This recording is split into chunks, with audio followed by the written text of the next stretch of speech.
What is up, YouTube? It is Indulgent Knight here. Welcome back to another video.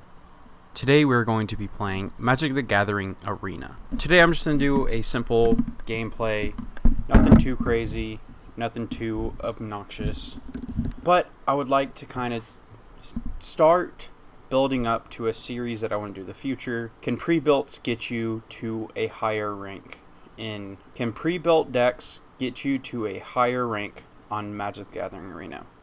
So today we're going to be playing with a pre-built deck, and I'll explain why they're useful and why they can be, how do I say it, advantageous to use.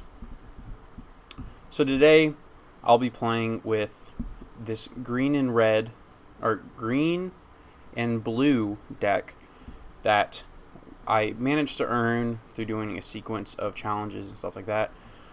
These are all pre-decks built up here in the top row. These right here, these two, the Mutation Station and 2 Adventure, are pre-built decks as well. And I'll play through every single one of these decks in a video dedicated to itself. This is a made deck, and I'll compare it to other decks, the pre-made decks. So I made this, the Power and Strength, and I'll compare it real quick. These right here are also pre-made. These are, and these right here are pre-made. So, I'll go over the deck real quick before you get into the gameplay, and you'll kind of see why it's nice. One, the pre-made decks already have spells that help build on each other. So this blue-green deck is made super efficient for ramping.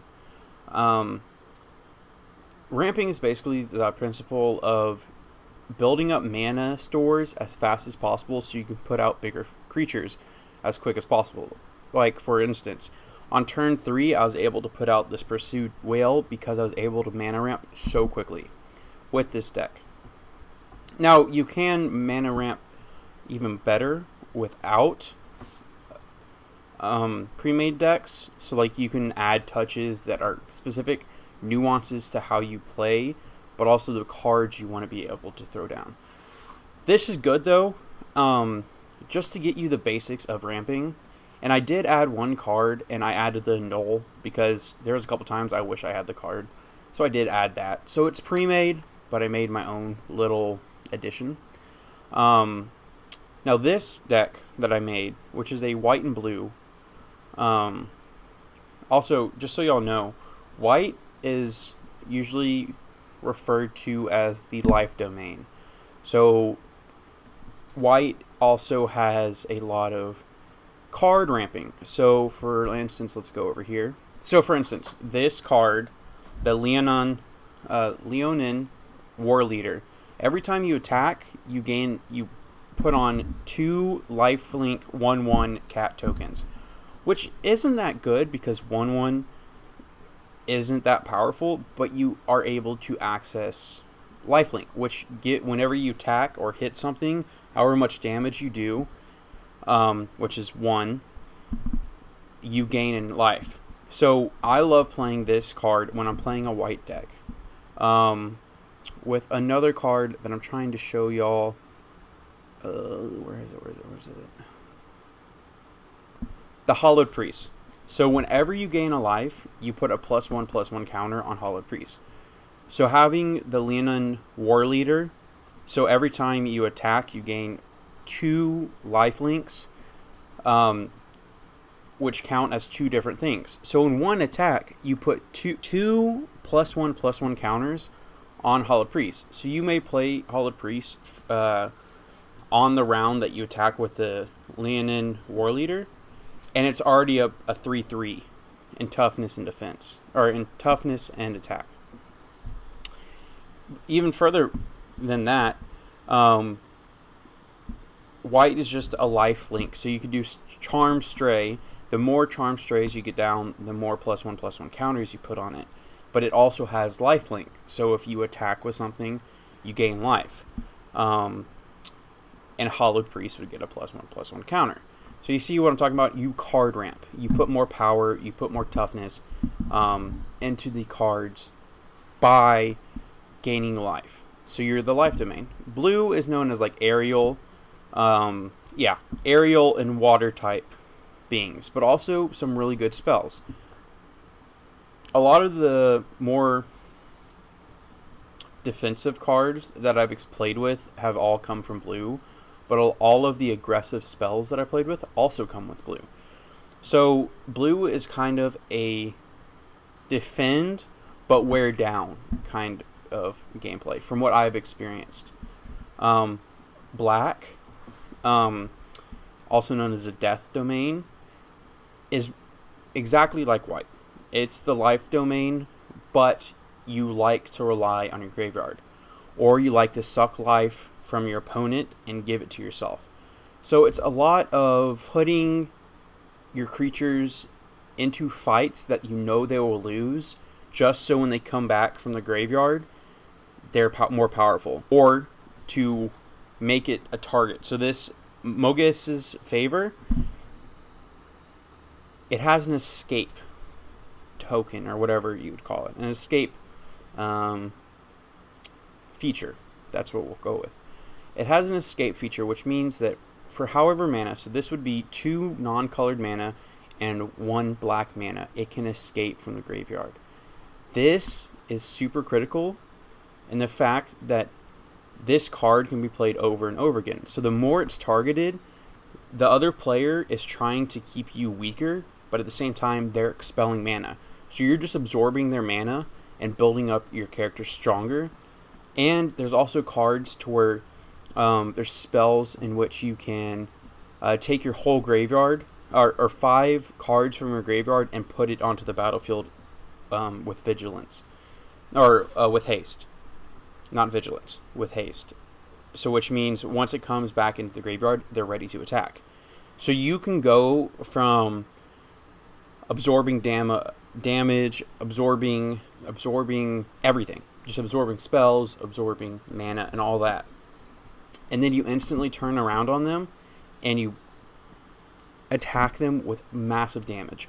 Or you can also do what I like to do, which is utilize a bunch of Death Touch creatures, which means whenever you attack, let me find a Death Touch creature for y'all so you can kind of read the feature. So Death Touch, as you can see, it says any amount of damage a source with Death Touch deals to a creature is enough to destroy it.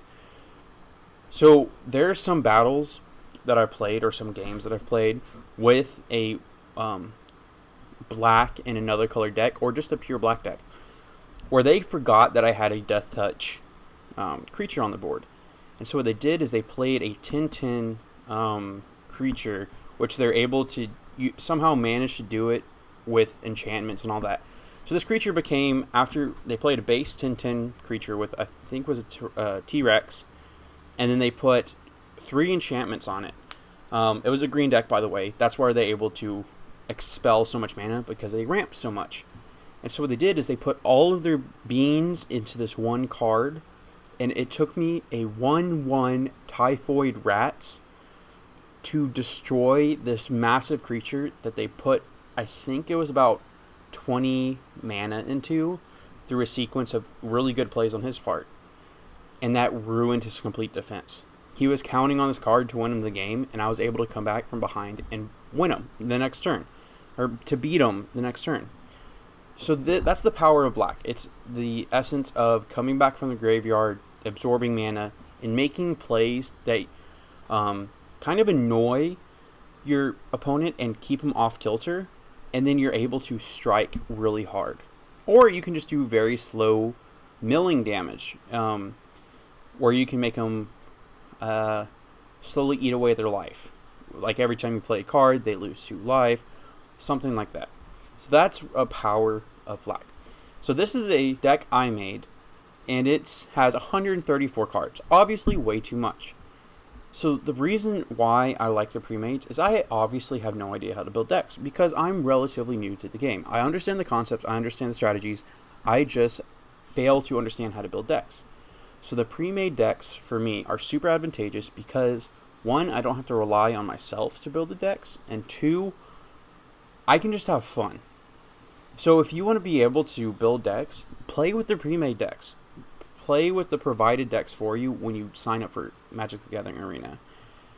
They are able to build you up as a player, but also to make you understand what kind of nuances you want to produce. So when I was playing with the white deck that I was first given with Magic the Gathering, when I first signed up, I loved Leonin, War Leader, and the Hallowed Priest combination. With those two, I was able to card ramp insanely, and I was able to win games with one attack, because with I wouldn't attack with my 1/1 lifelink creatures, or I would destroy the defenders. So I kept on building up these 1/1s, and it eventually got to the point to where I had, I think it was 12 of them, which is pretty bad. But he also had a bunch of chump blockers. But I played a Hallowed Priest, and I held on to it for the whole game. And when I played it, it didn't look powerful because it's a 1/1. So he wasted one of his spells on my Leonin War Leader. I attacked with all the lifelink cats, and it became a 16/16 Hallowed Priest. And with one strike, I was able to decimate him. So that's the power, and why I like playing with Arena decks, is you learn what kind of nuances you like as a player. Kind of like I'm slowly realizing that I love green in the essence of mana ramping. Building up more mana for bigger creatures faster, but also building up mana to fake big attacks. Sometimes I have nothing but lands in my hand, but I will tap a couple lands to play a creature, and then I'll hold off one or two blue, because I'm playing a blue-green deck. And blue has a lot of counter spells, so they will hesitantly play their hand. So just by holding off 2 mana, because I have so much extra mana, it allows me to fake power, which is a huge thing in Magic the Gathering. Now, you may be asking yourself, why did I not go over red? Well, simply, I don't play red. I've never liked playing red. There's a couple times where I found it enjoyable, but just the play style of doing damage here, there, and just annoying your opponent, it's not my play style. I like building powerful creatures, gaining life, being smart, building a strategy. With red, you do have those aspects of having to play smart, having to play your hand, having to wait, be patient. There's just not a reliance on mana. And there's not really 2 powerful creatures. I love playing against red decks because they annoy me crazily.